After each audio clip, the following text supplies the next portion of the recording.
Israeli Prime Minister Benjamin Netanyahu and Minister of Defense Yoav Gallant. International Criminal Court Prosecutor Karim Khan's request for an arrest warrant against Prime Minister Benjamin Netanyahu creates a quandary for Israel's allies. How can they support Israel and the ICC? Wrong-headed. Well, this is a deeply unhelpful development. Khan's move was the first attempt to go after a sitting Western-backed head of state. You have to hear this to believe this. He requested arrest warrants for Netanyahu and his defense minister, Yoav Gallant, as well as 3 Hamas leaders for alleged war crimes and crimes against humanity in the Gaza war. ICC judges must still sign off on it. Many European countries support the ICC and also send military support to Israel. Germany has already had to defend its policy of supplying arms to Israel at another international court in The Hague. Tom Beitelaar of the Netherlands' Leiden University says that balance could become hard to maintain.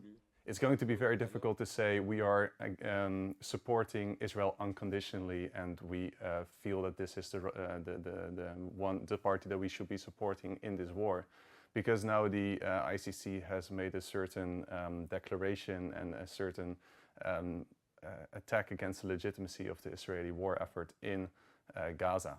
If warrants are issued, member states would be obliged to detain Netanyahu or Gallant if they got the chance.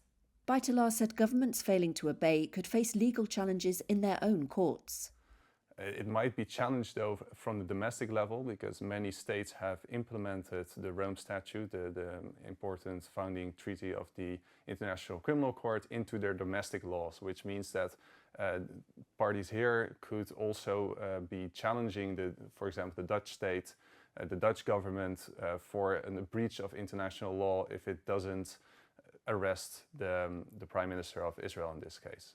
And then there's the difficulty of upholding some ICC rulings, but not others.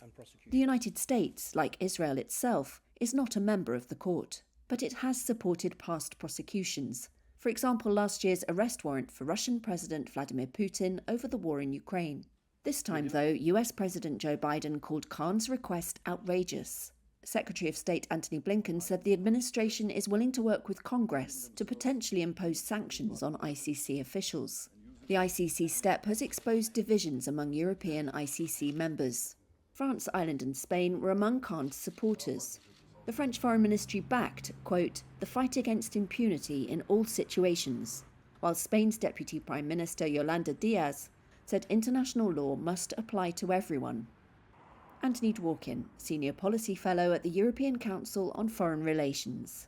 I think the most important principle at this point is that European countries should not do anything to try and undermine, attack, or block or politically influence the operations of the court. And I think I would hope that they would consider ultimately that the actions of the court could be helpful in terms of trying to bring an end to any crimes that are being committed there. The exposed divisions reflect a deeper international schism over the Palestinians' long-time quest for statehood. El reconocimiento al Estado de Palestina. This moved to the forefront on Wednesday when Ireland, Norway and Spain said they would recognise a Palestinian state.